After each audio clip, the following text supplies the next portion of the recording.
Studying in Germany sounds like a dream. Free tuition, top universities, and new opportunities. But most students struggle way more than they expect. And if you're not prepared, you will too. I know because I struggled myself, but not in the way you might think. I will show you why studying in Germany can be way harder than you imagined and why some students fail while others succeed. If you want to avoid these mistakes, keep watching until the very end. There might be things in this video that you didn't know yet, but you will thank yourself later for knowing. When I started studying in Germany, I honestly didn't think much about it. Since I'm German, and I mean, how could university be difficult? But I was totally wrong. The university system can be brutal, and I wasn't prepared at all. If you're moving to Germany, you might be making the same mistakes as I did back then. But the struggles don't stop at university. Sit down, get yourself comfortable, make yourself a tea or coffee, because most international students face even bigger problems in other areas that we will get to later in the video, and that you should definitely know. Now let's start with something that catches almost every student off guard. University system in Germany. I'll be honest, when I first started studying, I thought I had figured it out.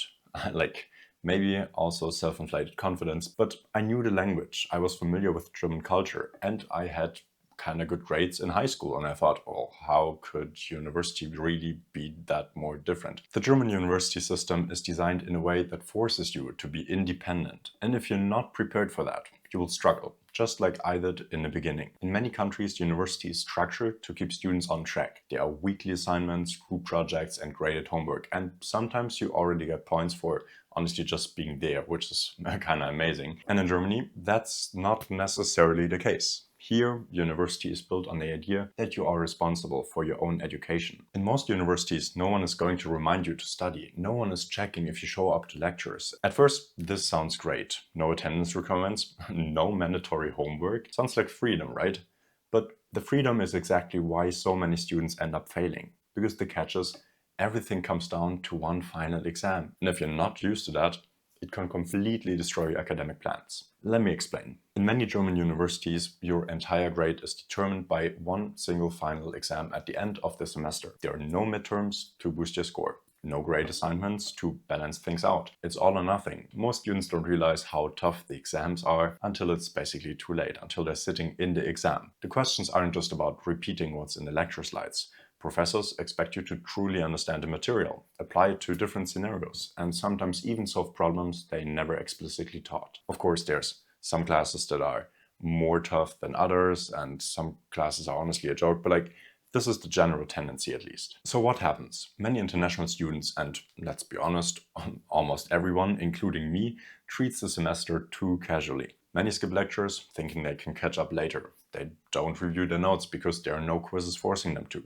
Whatever you do or not do, it doesn't make any difference, really, until the end of the semester. For a bachelor's degree, you're expected to get 30 credit points per semester. And one credit point is equal to 25 to 30 hours. So in total, you're expected to be busy with university for 750 to 900 hours per semester, which is about 37 to 45 hours per week, if you consider that a semester is maybe about 5 months long. They underestimate how much self-studying is required. And then when exam season comes around, they realize they have thousands of pages of materials to go through. Yep, this just happened to me this semester actually. In the worst case scenario, you fail a required subject too many times, you might even get kicked out of the program entirely. But then don't worry too much, because while this is the theoretical workload, in my experience nobody actually studies that much, except for maybe the month before the exam starts, until the last exam. In this time, you can expect to basically study from morning until evening if you want to get good grades. Basically, you can just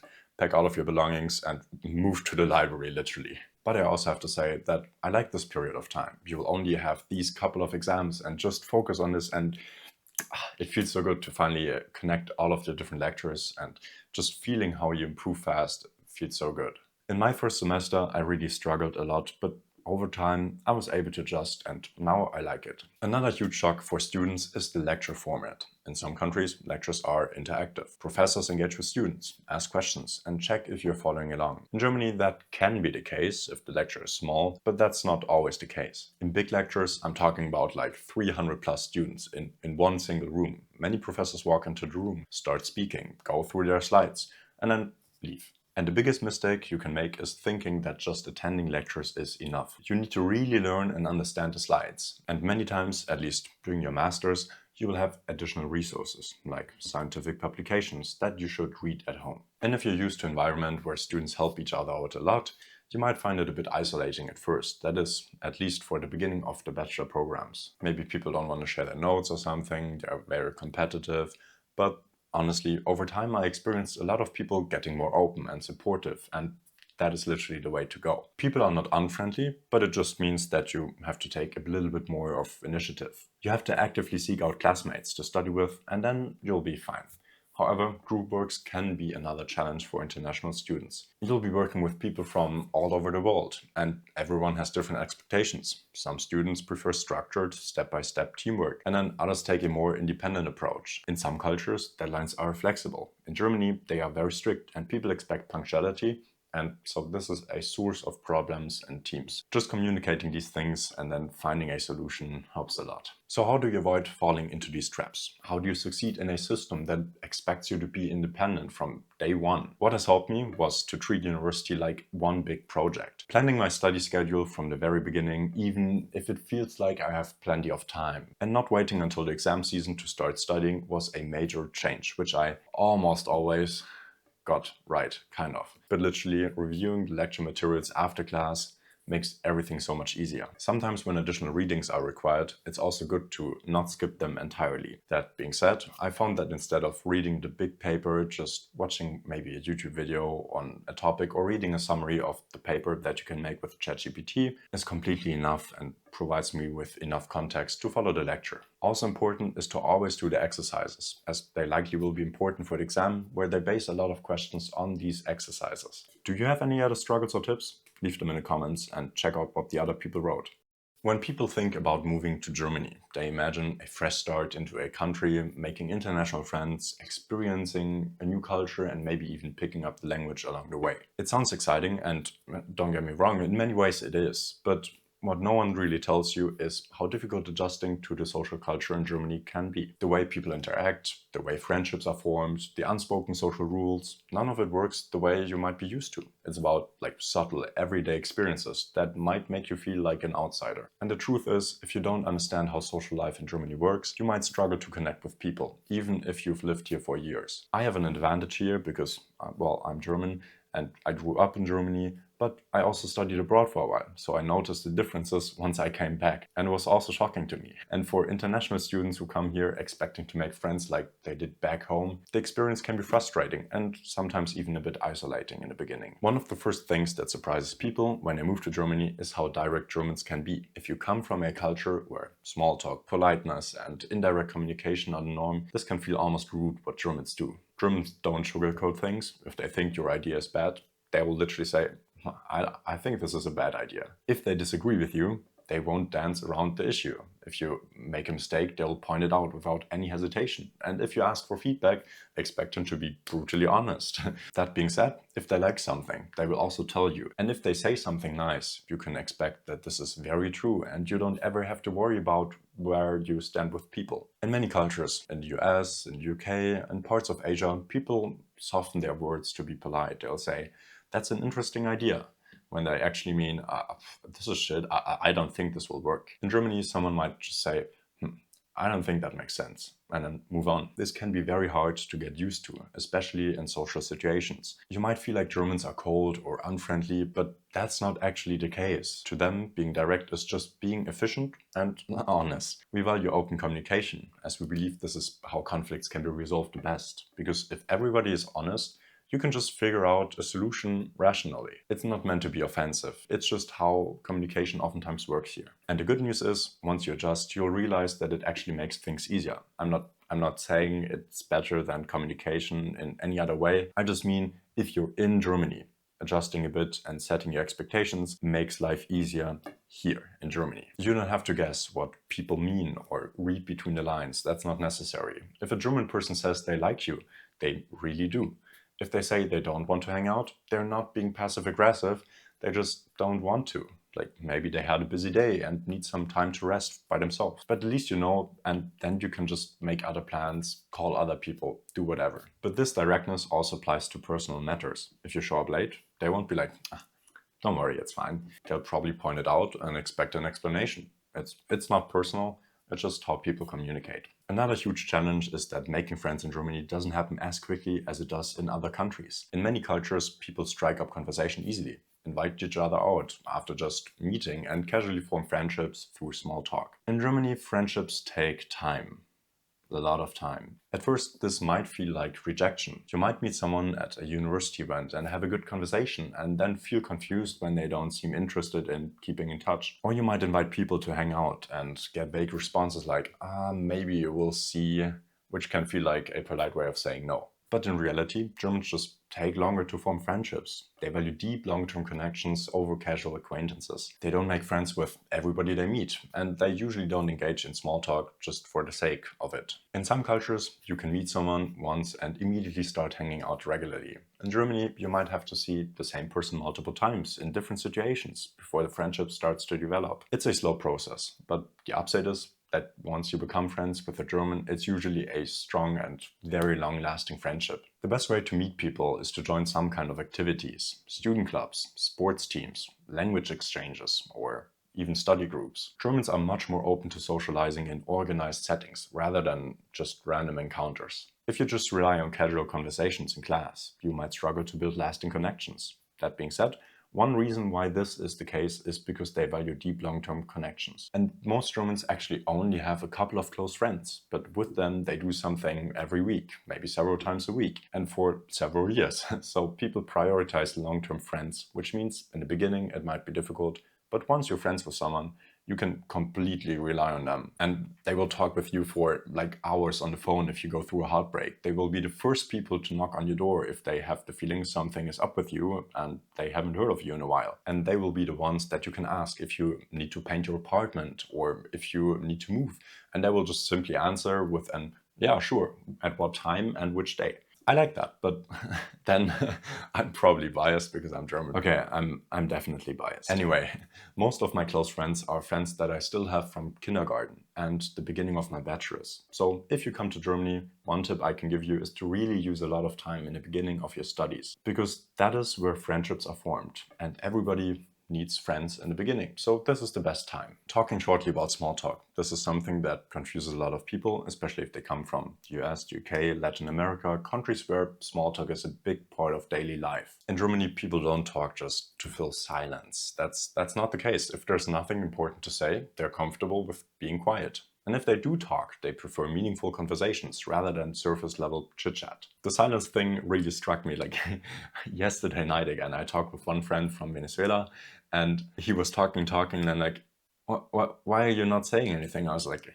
oh, I'm just waiting for you to be ended with your sentence. I didn't want to interrupt you. Like, and it's such a different culture because he mentioned, well, in Venezuela, it's more like, well, the one person that's very energetic and then the other person jumps in, takes over and here it's like, oh, okay, I waited.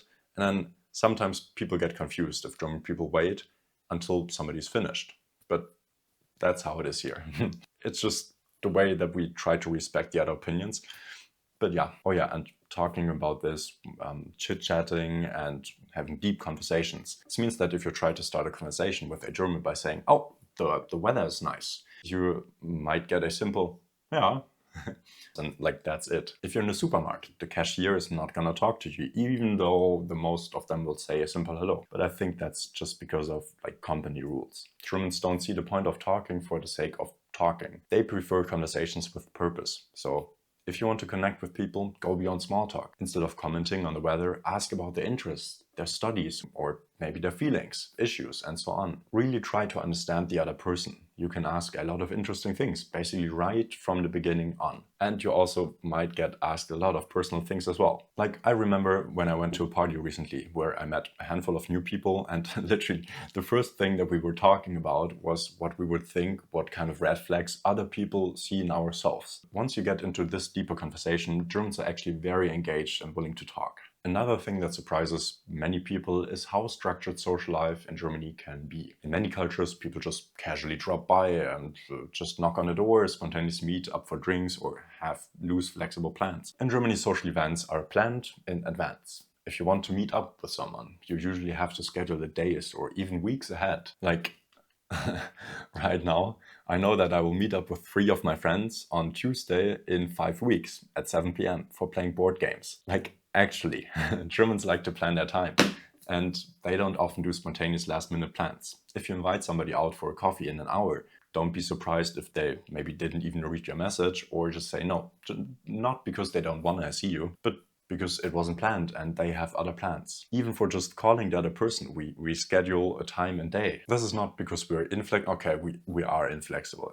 We're definitely inflexible. But this is also because from our perspective, this means we're appreciating the other person and respecting their time. If a friend calls because he goes through, let's say, some relationship issues or some other things, I want to be fully present and fully there for him and not have any distractions. I don't want to be in the middle of work where I can only talk for like 10 minutes with upcoming tasks in the back of my mind. Yeah, and if people schedule a vacation with you in 6 months, it's not a joke, but they mean it. And they do that because they value you and because they prioritize you and they want to just make the plan before anything else gets in the way. So if you say yes, they will probably put it into their calendar and say no to anything else that would be during that time. Same with the board game night on Tuesday in 5 weeks. In my case, I have blocked that evening in my calendar, and I know the other 3 people have done the same as well. And I know the 4 of us will be there at 7 p.m. because these close friendships mean a lot to us and we prioritize them. Of course, the board game night is a bit of a very extreme example, but it is real. The same applies to group gatherings. If a dinner is planned at 6, people arrive around 6. At least for small groups where you do something together, everybody arrives on a time because they don't want to have the other people wait for them. If you have a house party at 8 p.m., people will start showing up at 8 and almost all of them will be there until maybe 9:30. This level of structure can feel restrictive at first, but once you understand it, you always know what to expect and you don't have to deal with last-minute cancellations or people showing up unexpectedly. Another thing that surprises people is that almost everything in Germany is closed on Sundays. This is due to strict labor laws that protects workers' rights to have a day off. It's been this way for decades, and while there have been discussions about changing it, there's still strong resistance against allowing businesses to open on Sundays. And the result? Well, if you forget to do your grocery shopping, which happens to me a lot, you're out of luck. The only places that remain open to do some shopping are gas stations, some bakeries in the morning, and maybe a handful of convenience stores in the train station.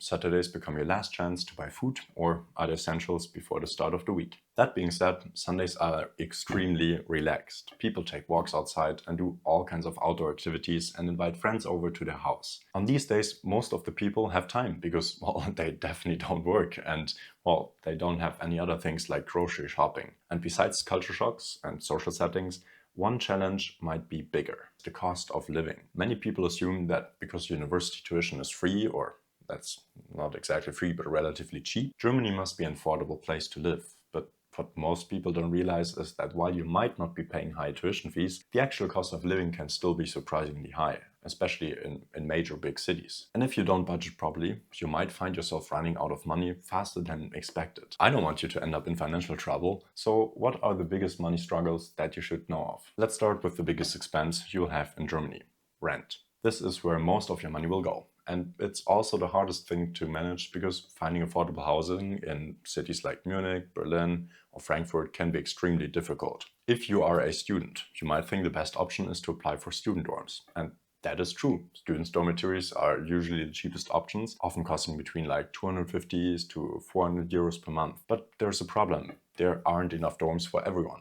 Demand is incredibly high, and waiting lists can be months or even years long. Some students apply for dorms before they even get their university admission just to have a chance of getting a place, and honestly, you should do the same. If you can't get a spot in a dorm, you'll have to look for private housing. This is where things get expensive. A small one-bedroom apartment in a major city can cost anywhere between like 800 to 1,500 euros per month, and even a room in a shared flat can still cost between 500 and 800 euros. The competition for apartments is brutal. As soon as a new listing goes online, it gets flooded with many applications within hours. Many landlords won't even respond if you don't meet all the criteria, just because they get too many applications. So yeah, one mistake a lot of newcomers make is assuming that getting a place to live is just a matter of finding a listing and then signing a contract. But in Germany, many landlords require extensive documentation before they will even consider renting to you. You may need to prove your income, a credit history report called Schufa, and sometimes even a guarantor, which basically is able to cover up for you if you don't pay the rent on time. If you don't have these, it can be much harder to find a place, and many students and expats end up in temporary housing or overpriced short-term rentals. Now, if you don't know where to start with your housing search, I made a whole course about finding housing in Germany with example applications and checklists and full of actionable tips. If that's something that you're interested in, then you can click on the link in the video description and check the course out. For non-EU students, Germany requires to open a blocked account before you move, which means you can withdraw about like 900 something euros per month to cover your living expenses. At first, these 900 euros per month might sound like enough, but the reality is, once you start paying rent, insurance and transportation costs, that money quickly disappears. If your rent alone is 600 to 700 euros, you're left with just 200 or 300 euros for everything else. So like food, phone bills, public transportation, and any other personal expenses. This is why many international students struggle financially. They arrive with thinking the blocked account money will be enough. But if you live in a big city, after a few months, you'll realize that you will need extra income to survive. That's why most students end up looking for part-time jobs, but working while studying comes with its own set of challenges, and of course finding a job can also be challenging on its own. And even if you do find a job, there is one other issue. Many jobs require at least some level of German, while international students sometimes find work in like restaurants or retail or delivery services. These jobs usually pay minimum wage, which is currently around 12 euros per hour. If you can only work a limited number of hours, that doesn't add up to much at the end of the month. If you're coming to Germany and planning to work while studying, learning at least basic German will give you a huge advantage. Don't get me wrong, you can absolutely survive without German language skills, but speaking German opens up more job opportunities and makes it easier to integrate into the workplace. One of the biggest mistakes students make is underestimating all the extra costs that come with living in Germany. First,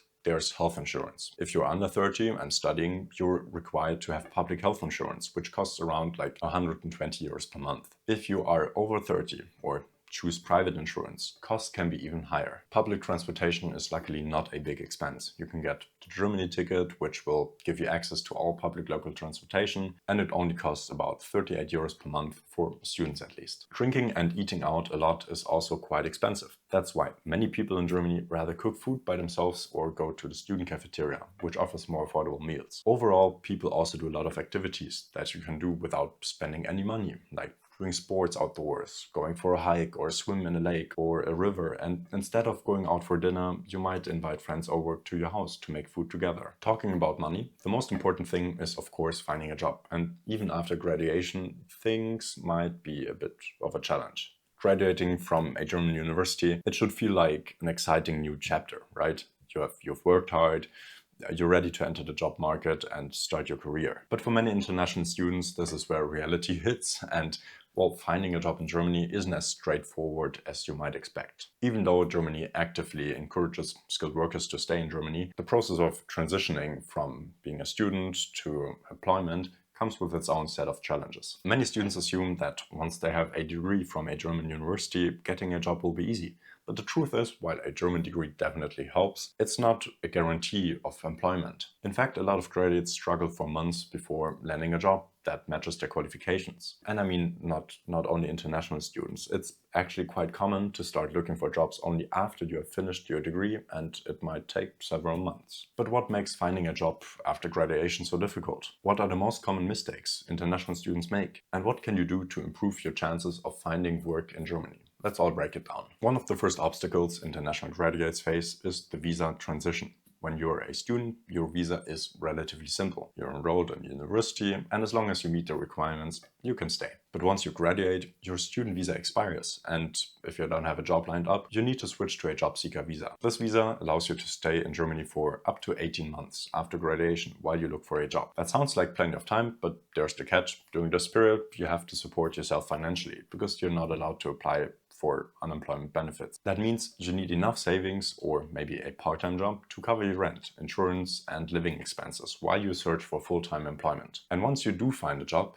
you have to go through another visa process, applying for a work permit or the EU Blue Card. For some graduates, this process goes smoothly. But for others, especially those in industries with lower salaries or more competition, securing the right visa can be a complicated and stressful experience. But I'm sure that you can prepare, I trust you, and I'll believe in you that you'll manage to do it. One of the biggest misconceptions about working in Germany is that speaking only English will be enough. While it's true that some industries, especially tech and engineering and finance, they offer jobs where English is the primary working language, the vast majority of positions they still require at least some knowledge of German. Many students assume that they can learn German like once they start working, but employers are more likely to hire someone who already speaks the language if, well, the workplace culture is in German and so on. So let's say if you are competing against someone else who has similar qualifications as you do, but also speaks fluent German, they will always have this advantage. So the best advice is start learning German as early as possible, at least if you want to have a career here and so on. Then one more challenge is understanding how the job market works. Most companies expect candidates to submit a detailed application, including a CV, a cover letter, and copies of their degrees and certificates. And the hiring process can take very long. So unlike in some other countries where job offers are made quickly, in Germany, the recruitment process often involves multiple interview rounds and assessments and weeks or even months of waiting for a decision. This is because once you're basically employed, it's very hard to get fired.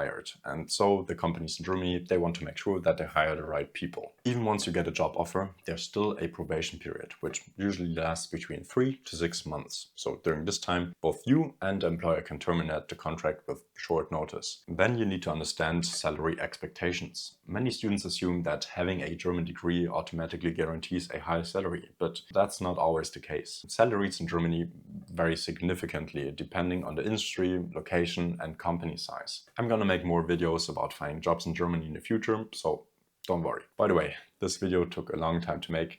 If you think it's helpful, please leave a like, it would mean the world to me. So with all of these challenges, how can you improve your chances of finding a job in Germany after graduation? Don't wait until you finish your studies to think about your career. Getting internship experiences while studying in university is actually normal to prepare for the job market. Having German work experience, even if it's just a part-time job or an internship, makes a huge difference when applying for full-time positions. It shows employers that you understand the work culture and can function in a professional environment. And most importantly, it needs patience and time. Rejection is simply part of the process. Many graduates apply to dozens of jobs before they get an offer. For example, for my first internship, I applied maybe for 20 companies before I got accepted by one. But over time, the more work experience you get, the better your chances are and the faster you'll find a job in the future. Germany offers great career opportunities, but success doesn't happen overnight. And let's tackle one of the biggest challenges: language barrier.